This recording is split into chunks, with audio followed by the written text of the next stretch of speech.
Lord ekyobwa Lord mayisa abasajja bafunanga agatibwa Golden Boy of Africa Paul Job Kafero Lord Fred Sebatta abasajja no baliwo nabo mwana wange bw'otuwulira kati mu bya music mutinkiza ne bana abaliko olwaleero naye nabo baaliwo kati Fred Sebatta ng'ekyamazima y'omu ku basajja kati bwe twogerako nga abaliwo bajjajja bakadongo kamu mu Uganda banji ku bo ekyamazima Mukama Katonda yabatwala dda naye kati buli Lord Fred Sebatta otegera butegeezi nga omu ku basajja abaali abanene mu biseera ebyakadongo kamu nakati ng'akyaliwo bw'atyo mukwano gwange ng'akyassa ekyamazima okutandika okuyimbira ddala ensi n'etandika okubanga bwetyetegeera nnyo Fred Sebatta gwali mwaka 1981 Mwami Kaguta Museveni abakutte emmundu okutandika ensiko ng'ate ye musajja mukulu Sebatta akutte endongo okutandika munnango omuziki so 1981 n'alyoka avayo ne Saamu wange kasana kabe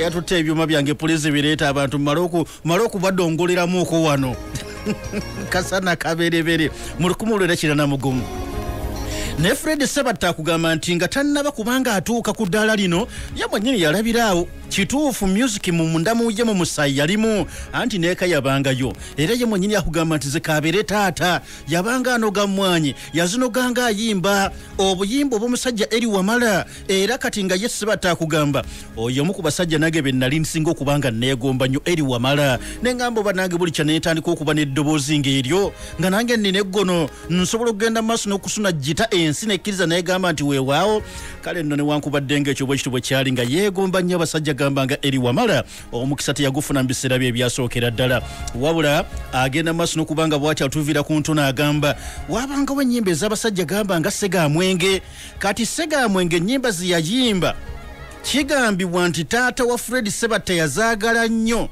kati taata wa Fred Sebatta n'atandikanga okuziyimba oba bali waka oba bali mu kunoga mwanyi bali mu kulima naye lwaki anti Segamwenge yali akubye akayimba baamugamba lwaki akayimba kano yakayimba nnyo anti munnange Apollo Milton Obote oli Obote eyali yatwala entatinda kabaka waffe Edward Lwangula Muteesa abaganda banyiiga kati Segamwenge bwe bakuba akayimba baamugamba oba kali katambula kati nange sikajjukira bulungi nnyo ensonga nina munnanga kayivu yange nga yejjudde ebyo kitegeera bulungi naye baamugamba olwo ayogera ku Obote kati taata wa Sebatta kana akayimba yakayimbanga nnyo ng'alinganga aduulira Obote baamugamba kakati maama wa Fred Sebatta naye yali mukyala kale bw'aba awaata emmere naye ng'ayimba kabaamugamba so Sebatta n'atandikiraawo omuziki ogutandika okubanga agutegeerategeera bw'atyo kale n'agenda maaso n'okubanga bw'atyo atunnyonnyola nti akaseera kaaliwo eri ku ssomero baayinanga zi MDD music dance and drama kakati munnange yalabirawo buli kaseera bwe yabanga ku ssomero waabangawo abaana be balabyemu amaloboozi nga bategeera ekintu kino eky'okuyimba bano abalala olweggulo babanga abato okudda ewaka bano abatono ennyo nga bagamba gusooka osigale olwo kwaya master n'asooka n'abayisaayisaamu era Sebatta agamba kyamunyizanga nnyo ngalaba ne bagenze kate yasigadde eno mbuno bali mu kumuyimbisa nga tamanyi nti kwagenda okulya ebiseera ebijja era bw'atyo nno yali asoma Kibuga Primary School kati Kibuga Primary School gye yali asoma mu kiseera ekyo Sebatta ng'afuuse ensonga mu ssomero essomero for the first time lyafuna omukisa okutandika okumpiitinga n'amasomero amalala era amasomero amalala nga geeraliikirira nnyo Kibuga Primary School myaka gya 6 myaka gya 7 nga bagamba bayinayo omwana kyokka nno mulenzi naye ayina eddoboozi obutegeera otya abantu mwana wange kaakati oluvannyuma ng'avudde nga bwagenda ku Kalinabiri Secondary School naye n'okusoma kwa Sebatta yakoma mu senior 2 ye mwennyini akugamba sente nga ddali talina bulungi era oluvannyuma ng'akumye mu senior 2 laba taata bw'amugamba nti munnangola abato obu nabo beetaaga okubanga ye batono basoma beetaaga nabo okubanga basoma Sebatta tukoze tutya mwana wange kakati Sebatta n'agamba owaaye naye ebiseera ebyo omwana yenna gwe bakugamba nti ali mu senior 2 tegeera okutegeera kwe kumpi ng'aliyanga boolaba wa senior y'omukaaga olwaleero baabanga basomye n'Olungereza nga luboogeranga luweeruwo va ku luno olw'omwana ali Makerere n'obuuza puliizi wabuuse bubuusi P7 okujja mu second oli luddawa ne bagamba ali mu university kati laba bwagenda atandika okusomesa ekikandwa yasomesaayo omwaka gumu era okulama nga sente tezijja bulungi naga sente butono buli butyo kyokka nga kimwetaagisa okutambula kumpi mayiro nga 3 okugenda ku ssomero. Kakati oluvannyuma abazanyi wanga naye tugenda kuleeta Sebatta. Oluvannyuma taata wa Fred Sebatta amusindika e Kampala City eriyo kojjaawe. Kojja ono yali makanika mu garaje emu naye ate bino byonna nga Sebatta teyabyagala. Kati Sebatta agamba kituufu bamuleeta mu garaji naye ate agivaamu atya.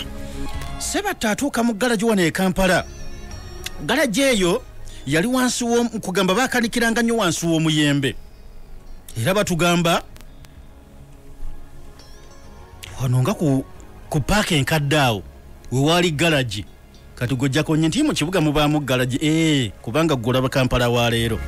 Kati wewaali garaji awo nga ku paaka enkadde awo yali omulangira Kimera atuma Sebatta gundi genda oleete sipana tujite sipanda mu lulimi lwaffe olw'abamakanika. Leeta sipanda eruwa. Sebatta ne wantuma okuleeta sipanda. Wantuma okuleeta sipanda oba yeesaamirira ku biki musajja wattu mwana muto n'alwayo. Akati aba agalagala ne sipanda gwebatumye sipanda ya sekendisa 2 okuleeta amaze eddakiika 7. Omusajja ali wansi wa mmotoka ayagala kusiba gundi aveeyo ekizoosi kati ajja agalangatana nayo obudde bugenze. Sajja nkuba ekikonde mu maaso. Olwo Sebatta atandika otegeera Kampala. Sebatta aga nti wallahi byannuma ne mpulira ennaku. Kwanza no taata gyansindika. Ajja amantaalira e Kampala. Ozeyiga bwa makanika naye omantaala. Leeta sipando malayo eddakiika 7. Munnange ekikonde kino kyamuluma nange kojja omusajja ono gwe yampadde omunjigizo kanika bwati bwankubye nteekedde oyiga ebikonde nange mufutize. Olwo Sebatta ng'awulira Kampala Boxing Club n'agenda mu training camp agenze yiga bikonde. Yewe nyina yakumujoganga olw'okuba mbu yava Kiboga munnakyalo abikooye. Sebatta n'agenda ayiga ebikonde gw'olaba oyo muzeeyi wa kazi. Kati bagenda yiga ebikonde engeri gye bayigirizaamu ebikonde n'abaana be yasangayo abaali babize.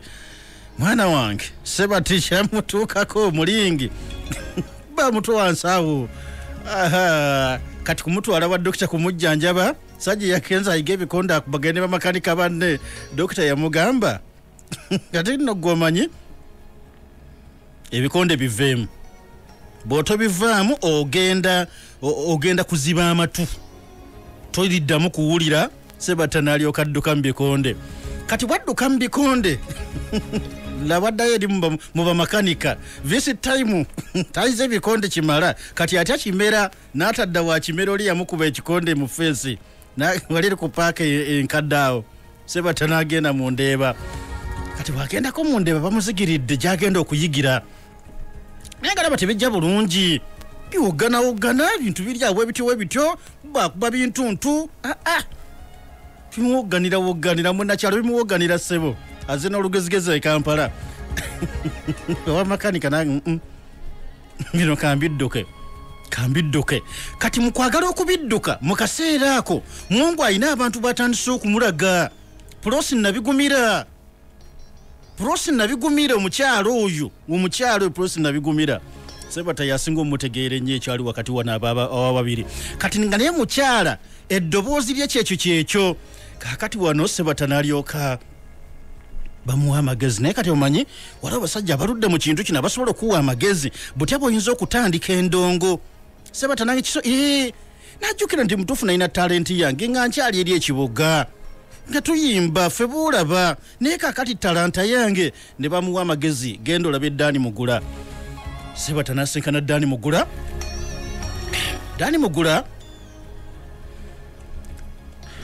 n'amugamba wandiika ebbaluwa era Sebatta n'awandiika ebbaluwa nga wandiikira Dani Mugula.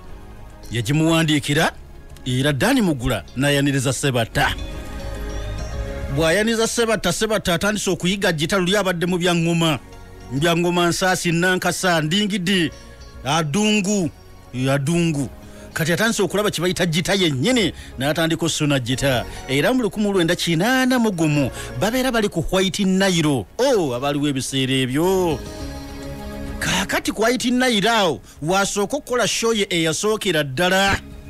Kati bw'akola show olw'okumusiima Kyendokola wali obusente obuzzezaawo ne bamusiima oli n'aleta ne bamufuuwa kati wanno hala afuna ne ssente z'abadde tagenderedde. Sebatta ne kikwatayo n'agamba siva mu music siridda mbwa makanika kimera kye yankola siri kyerabira enze kaniko bakikonde.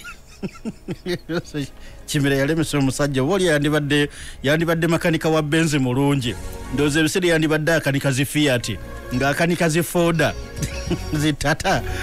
Kaakati olwo akayimba k'essaamu wange wallayi nga kafuuse hiiti olwo alina ekijujjulu kiri kye yafunanga nakyo kirina ku ddoboozi kiprosi nabigumira. Mwana wange Sebatta nga badigida ne nabigumira saamu wange. Munnange oluyimba luno notandika okuba nga lubawa ssente. Kakati olwo avumbyevumby Sebatta ne batukubira sekiriba kya ttaka. Kakati mukuba sekiriba kya ttaka awo Sebatta nga naye yeewulira ayongedde okuba nga afuuka omusajja obudde bugenda zinaga nti ne mubimbuuza personality zulumba ndiira obudde ng'ate mba sina kyakikolero kitegedde bulungi. Kale nno yoyo omusajja azaakuba ennyimba ez'enjawulo n'abakubira bunnaalwewuuba okitegera bulungi. Simanya amukoze atya bannalwewuuba yonna gye muli mbakubidde kajjaamu namwe mwekubira engalo ez'enjawulo bw'obanga oli nalwewuuba.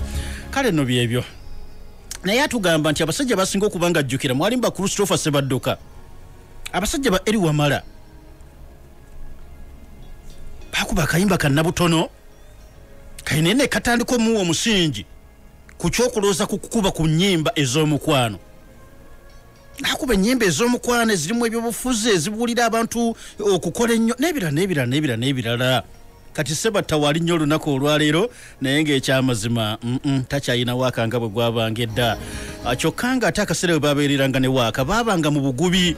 Leero omwana agiragiramu awo ebigambogambo byebyo n'ayingira studio musawe mu ng'avuddeyo n'ekiyimbayimba nga bakirikodinze. Naye ebiseera ebyo era ye Fred Sebatta agamba obuzibu bwafunanga nga balina okulikodinga ennyimba zino bazitanga magnetic tapes ku bazirikodingiranga nga bakosa ebyuma awo nga bagenda munnange ne mu ggwanga erya Kenya gye baatuukanga okubanga olumba bakwatira ku byuma okusobola okuvayo n'oluyimba.